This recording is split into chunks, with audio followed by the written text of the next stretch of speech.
yo soy Lina Martínez, una de las escritoras de la casa, soy autora de un libro llamado Felicidad y el día de hoy tengo el privilegio de hablar con Eduardo Lora, otro de los autores de esta casa que durante este mes está lanzando un libro que se llama Los colombianos somos así. Eduardo es un economista bastante prolífico con muchos años de experiencia, me podría quedar varios minutos hablando de todo el recorrido que ha tenido en su experiencia laboral, no solamente en Colombia, sino también en América Latina y de las amplias contribuciones que ha hecho a discusiones de política pública y de economía. Posiblemente muchos economistas han estudiado con su texto que se llama Técnicas de Medición Económica y ha inspirado a muchas personas, incluyéndome, en el estudio de algunos temas, en mi caso, en el estudio de felicidad y el bienestar subjetivo. Hoy vamos a estar hablando del nuevo libro de Eduardo y yo quisiera que fuera él mismo el que se presentara. Y Eduardo, qué bueno tenerte en esta conversación. No, Lina, es un gran placer para mí realmente estar aquí en esta conversación. Eduardo, y yo quisiera empezar preguntándote, tú eres una persona que tiene una experiencia enorme, académica, laboral, que has hecho contribuciones en múltiples discusiones desde política pública, economía y pasando por muchos temas, brechas de género, mercado laboral, productividad, bueno, los temas son grandes. Cuéntanos, ¿cuál ha sido la motivación detrás de todo lo que tú has hecho y de la carrera tan prolífica que tú has tenido como economista? Sí, yo diría que en ese sentido yo soy un economista un poco raro, ecléctico, porque los economistas en general se especializan y yo un poco por los cargos que tuve que tener en mi vida, tuve que ocuparme de todo. Un director de FEDesarrollo pues tiene que ocuparse de todos los temas que le caigan a FEDesarrollo y en el BID, siendo economista jefe del BID, pues uno tiene que enfrentar todos los temas. Sociales, económicos, políticos, en fin. Entonces yo creo que eso me forzó a tocar muchos temas, a familiarizarme con muchos temas y creo que eso es una cosa muy importante. Y yo creo que yo por naturaleza soy curioso, me gusta saltar de un tema a otro, entonces en realidad me combino, puedo decirlo así. Eduardo, tú has hecho muy buena parte de tu carrera en Colombia, pero luego te fuiste para el BID. Luego has vuelto a trabajar temas en cuál momento lo has pasado entre la economía colombiana y la economía regional. Cuéntanos un poco para que la gente que está escuchando el podcast sepa un poco desde el espacio, desde donde hablas y desde donde escribes lo que escribes. Sí, bueno, yo estuve en Colombia en varios, al principio de mi carrera, en varios cargos que terminaron finalmente cuando estuve en FEDesarrollo como director hasta el año 95. Hasta ese momento yo estudiaba Colombia y además básicamente economía y macroeconomía. O sea, ¿no? Eso era esencialmente lo que hacía, era muy concentrado. Pero al pasar al BID, a partir del año 96, pues yo me di cuenta que hay muchos otros temas. A mí me pusieron de responsable de producir el informe anual, que es multitemático, cada año se especializa en un nuevo tema. Y eso significaba pues un reto tremendo, había que aprender cosas nuevas cada año y eso era lo que yo tenía que hacer, ese era mi oficio, a eso me llamaron. Entonces necesariamente me tuve que poner a aprender de muchos temas con un ángulo latinoamericano, lo cual quiere decir que uno trata de entender las diferencias entre países, en términos económicos, en términos sociales, en términos de pobreza, en términos de étnicos, en términos de, no sé, su historia, todo. Entonces, eso para mí fue un descubrimiento y realmente creo que me abrió los ojos a entender y a ver muchas cosas que pues, sencillamente yo no había visto. Entonces, todo ese bagaje yo creo que ayudó a que cuando yo volví otra vez a especializarme en Colombia, que fue cuando me retiré del BID, que fue hacia el año 2012, bueno, yo trabajaba en otros países no latinoamericanos, pero no importa. El caso es que cuando me retiré del BID en el 2012, empecé gradualmente a concentrarme más en Colombia, pues que pues obviamente es lo que me llama la atención, pues es de donde soy. Y la pandemia, eso es muy interesante, tú que has estudiado tanto la pandemia, ¿no? En todos sus efectos. La pandemia tuvo un efecto muy bueno sobre mi actividad profesional, porque pues como yo estaba en Washington, pues a mí nadie me invitaba a reuniones en Colombia, pues no lo vamos a traer, ¿no? Y pues este tipo vive por allá. Entonces yo realmente estaba ausente en Colombia. Pero la pandemia borró las distancias. Y era igual que yo estuviera en Washington o que yo estuviera en Bogotá. Entonces yo empecé a participar en muchas actividades en Colombia, en Bogotá, y como que volví otra vez a estar presente, aunque no estuviera físicamente. Entonces, digamos, eso todo es el contexto en el que pues me interesé por muchos temas colombianos y eventualmente pues me puse a hablar de temas que no son economía. Y ya que llegamos a ese punto, empecemos a hablar de tu nuevo libro que se llama Los colombianos somos así. Un libro que se ha vendido bastante bien, que valga la cuña, porque lo hablábamos en algún momento, los libros en Colombia, es difícil vender libros. Nosotros tenemos un país que no tiene necesariamente una cultura lectora, unos ingresos donde la gente no puede poner los libros dentro de su canasta básica. Entonces es muy meritorio que hayas vendido la primera edición en el primer mes de haber salido, incluso en menos tiempo, menos del primer mes. Eso es altamente meritorio, pero eso también habla de lo bien recibido que es el libro y de lo mucho que lo necesitamos para incentivar muchas conversaciones. El libro de Eduardo yo me lo leí, se lee fácil, es sencillo y distinto al trabajo que hacías en Fedesarrollo de ser macroeconomía. Yo creo que aquí llegamos a microeconomía. No, ni siquiera microeconomía. Son individuos, personas. Sí, son personas, pero es una lectura tan distinta y esto informa conversaciones desde el café que uno se toma con los amigos hasta las mismas demandas que uno podría pensar hacerle a los hacedores de política pública y a decirle estas cosas no están funcionando bien en esta sociedad. Cuando uno escribe, uno tiene muchas ideas compitiendo en la cabeza, ideas y tiempo. Y cuando yo empecé a leer el libro, una de las preguntas que yo me hacía, y esto es curiosidad de escritora, y es ¿cómo terminaste escogiendo la idea? ¿Cómo terminó dando forma? Además que uno empieza con una idea, pero termina con otra. ¿Cómo fue el proceso para empezar este libro y luego terminarlo en la forma en que hoy lo vemos los lectores? Bueno, lo que me dio lo que digamos fue como una chispa para arrancar fue un libro muy interesante que leí sobre la identidad de género básicamente de los americanos. En parte por el tema, pero sobre todo por el tratamiento muy ágil de estadísticas basadas en encuestas. Y entonces como que me abrió la mente y dije, hombre, interesante, porque en Colombia es un país que se ha distinguido siempre por tener muy buenas estadísticas y por tener muchísimas encuestas, muchísimas. Entonces, a raíz de eso empecé a pensar, a tratar de pensar en un tema sobre la identidad de los colombianos, aunque yo no sabía muy bien qué quería decir eso, ¿no? Pero digamos, empecé a pensar en el tema de cómo son los colombianos en distintos aspectos de sus vidas y gradualmente el libro fue cogiendo forma. Rápidamente fue cogiendo forma. De los primeros capítulos que yo escribí fue tal vez el de familia, que es pues una dimensión básica pues, de la vida de todos nosotros. Y el capítulo de los LGBT, en parte porque tenía la experiencia de ese libro que había leído y que me ha parecido maravilloso y porque me di cuenta que en Colombia no se había escrito nada sobre eso. Y a partir de eso fueron apareciendo los otros temas y fue adquiriendo forma. Y algunos capítulos surgieron porque había material fantástico. Decía, oiga, este material es maravilloso, esto hay que aprovecharlo para escribir, por ejemplo, el de educación. Uh-huh. Gracias a una encuesta fantástica que hizo la Fundación Empresarios por la Educación. Esto es fantástico porque nadie ha hablado de qué piensan los jóvenes sobre su propia educación y sobre sus perspectivas laborales y cómo se sienten y todo eso. Entonces, por ejemplo, ese capítulo surgió básicamente de eso.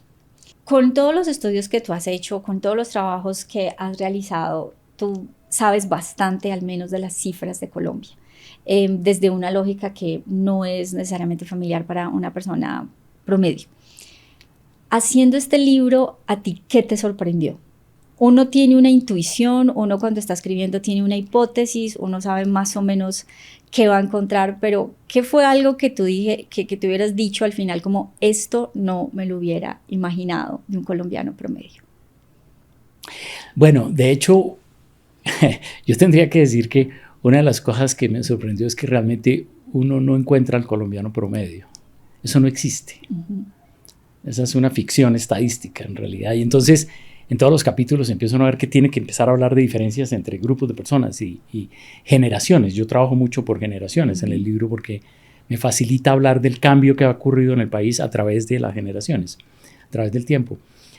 Entonces, encontrar diferencias entre individuos, incluso que podrían ser muy parecidos, diferencias entre regiones, diferencias entre grupos étnicos, etc. O sea, cada tema en el que me metí yo lo que encontraba era diferencias, no promedios. Y el libro creo que muy poco habla de promedios. Sí. Muy poco. El libro tiene 12 capítulos. Ajá. Los primeros 7 están dedicados a temas, y en esos temas está la familia, el uso del tiempo, la religión, la educación, el trabajo, la política y la calidad de vida. Y los últimos 5 capítulos están dedicados a grupos poblacionales.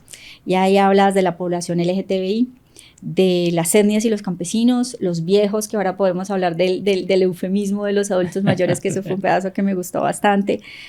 El crimen organizado, los criminales organizados, cualquier persona que se sienta curiosa de entender cómo funciona la red tan densa criminal, ahí va a encontrar material interesantísimo. Y cierras con las élites. De cada capítulo yo quedaba ahí y me saboreaba como nuevas ideas, nuevas lógicas y nuevos argumentos de muchas formas, como para rebatir con argumentos los muchos estereotipos que tenemos nosotros de los colombianos. Me podría quedar en todos ellos, pero uno que me gustó mucho fue el uso del tiempo y esas diferencias por género.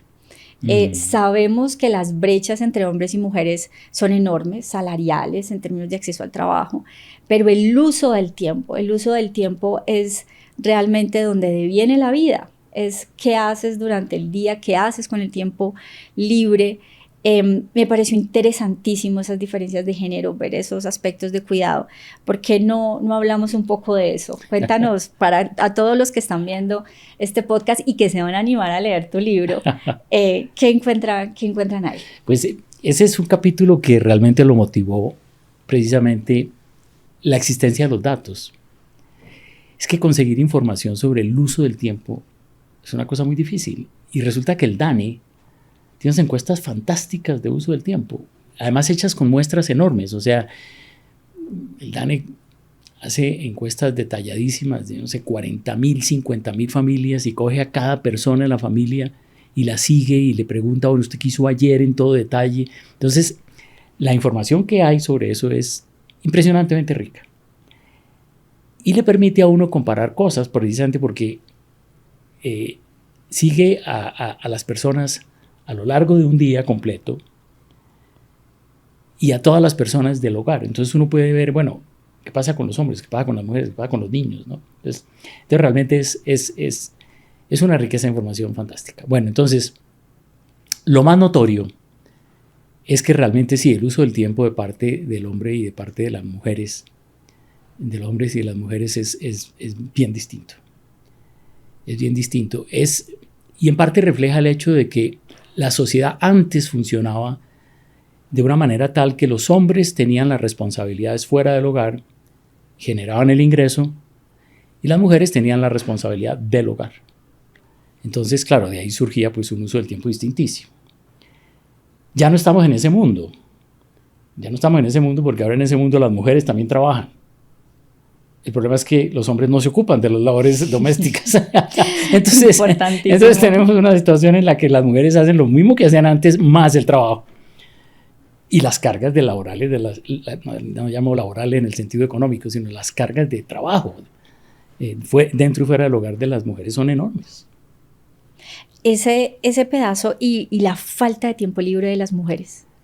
Eso fue algo que me dejó pensando, porque creo que uno de los aspectos, y lo vivo yo cotidianamente, y no tengo hijos y no tengo personas a mi cuidado como lo puede tener muchísimas mujeres, es la falta de tiempo libre. Yo permanentemente siento que no tengo tiempo libre para las cosas que yo quisiera hacer.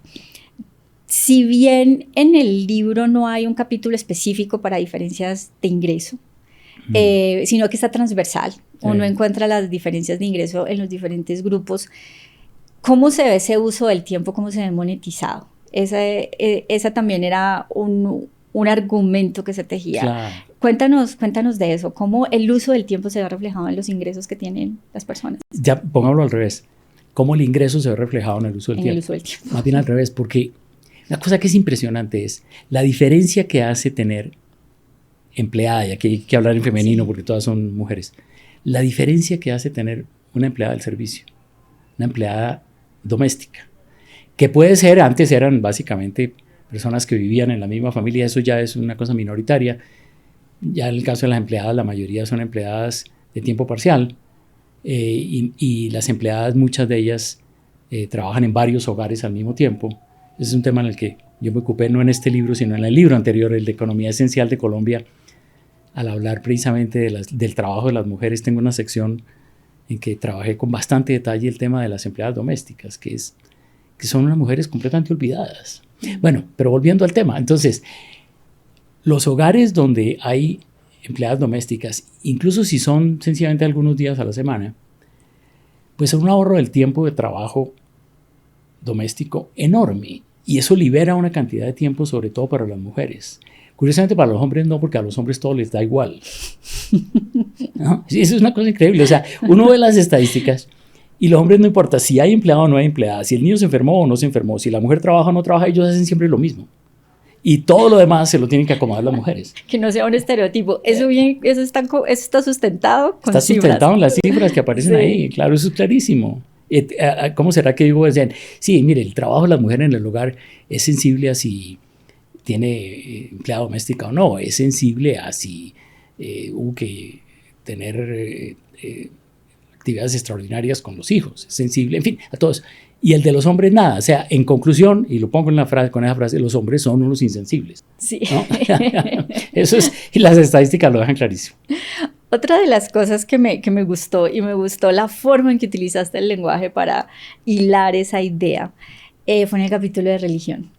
Entonces hablabas de cómo la inequidad se ve reflejado en que la gente crea ciertas cosas, como el infierno, el cielo, los pecados, ese tipo de cosas. Y recuerdo que lo ponías como entre mayor inequidad, más se cree en ese tipo de circunstancias. Cuéntanos un poco, porque eso me parece una curiosidad interesante. Sí. Bueno, tengo que decir que tú me has preguntado por qué cosas me han sorprendido. Y esa fue una de las cosas que me sorprendió. Yo me encontré con esos datos yo sabía que tenía que escribir un capítulo de religión, porque obviamente la religión es muy importante en la vida de los colombianos. Pero yo no sabía dónde iba a sacar datos. Me encontré con que Gallup, que es esta gran encuestadora mundial, había hecho recientemente encuestas sobre creencias religiosas en como, no sé, 70 países del mundo, una cosa de ese estilo.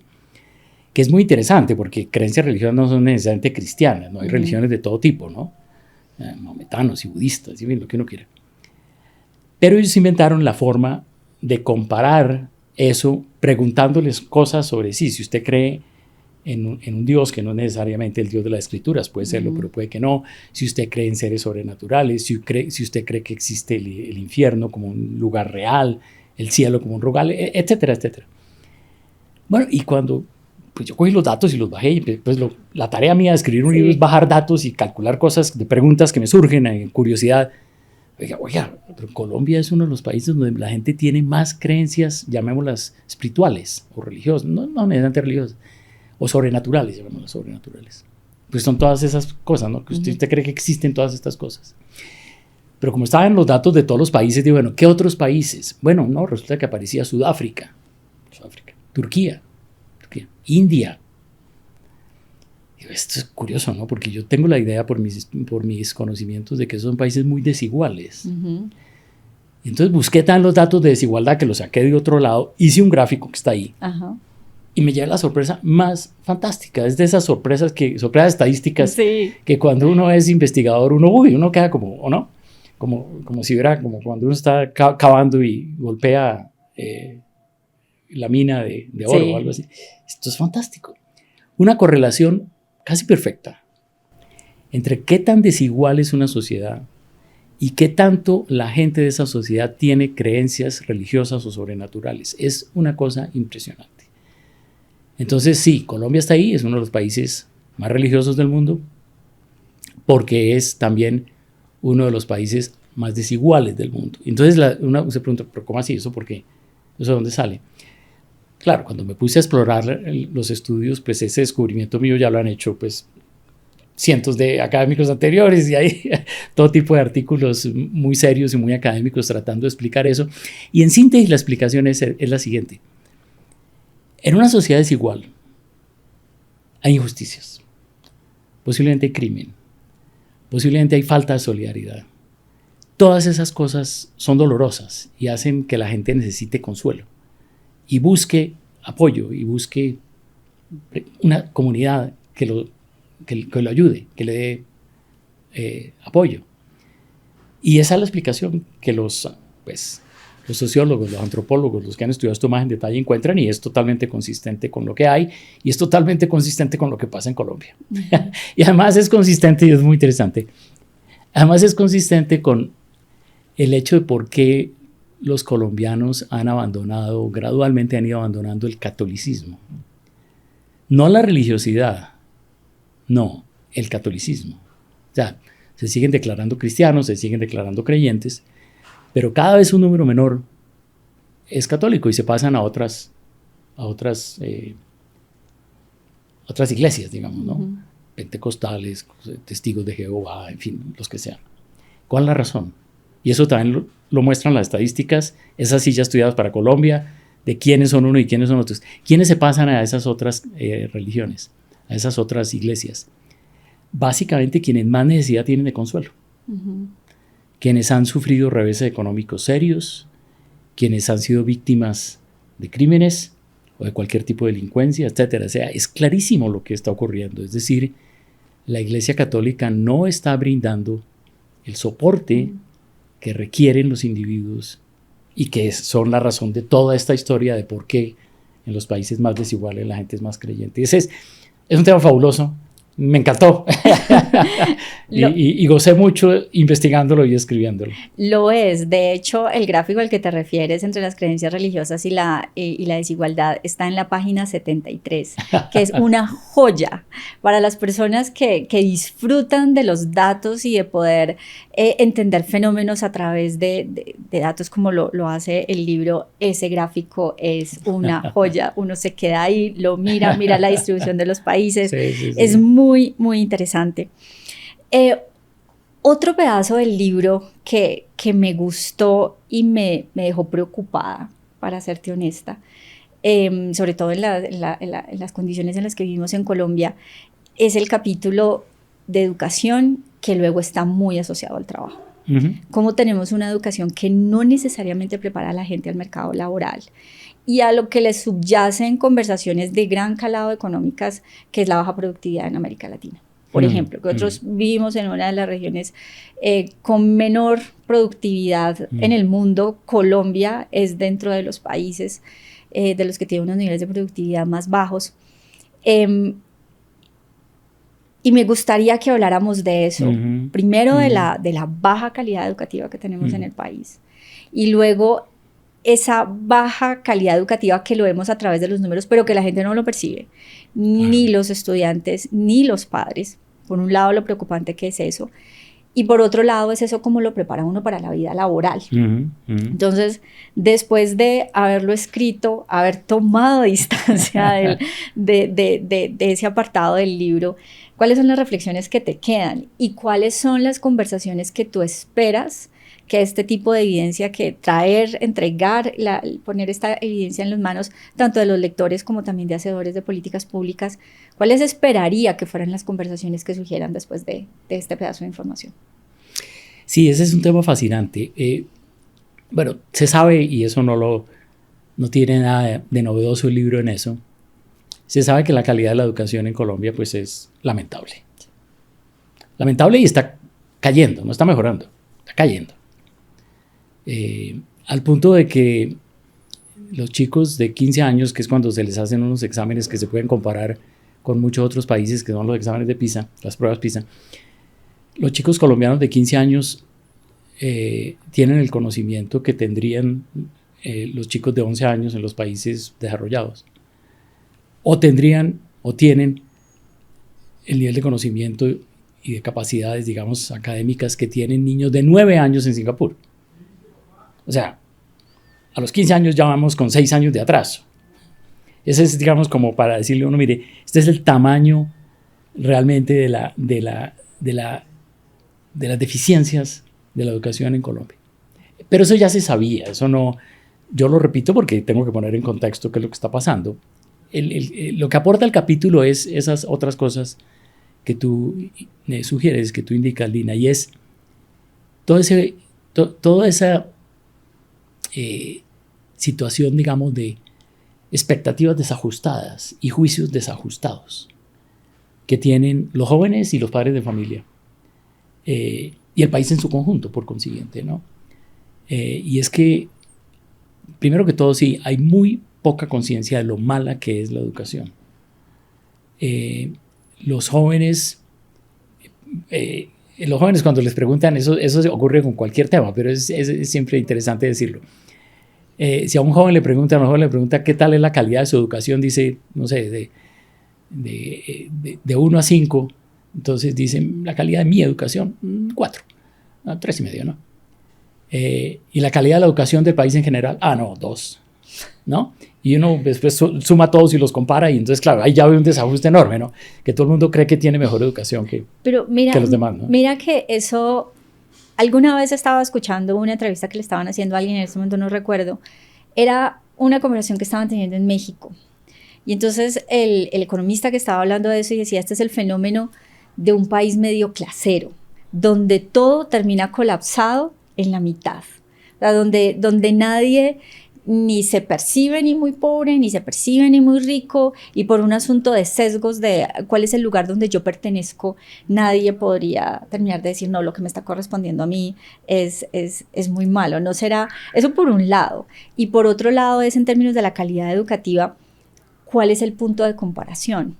Que claro, si estamos en general en una mala calidad educativa, claro, ¿qué herramientas tiene un estudiante o un papá para decir es que hay algo mejor? Claro, eso es fundamental porque hay que partir de que la educación en Colombia es totalmente segregada. Entonces, los chicos que estudian en colegios malos y en colegios públicos en general no saben lo que se están perdiendo. Uh-huh. Y al revés, los chicos que de pronto están en colegios muy buenos no saben lo mala que es la educación de quienes no tienen ese privilegio de lograr ir a un colegio caro. Entonces, claro, cada cual juzga con respecto pues, al medio en el que vive. Eso por un lado.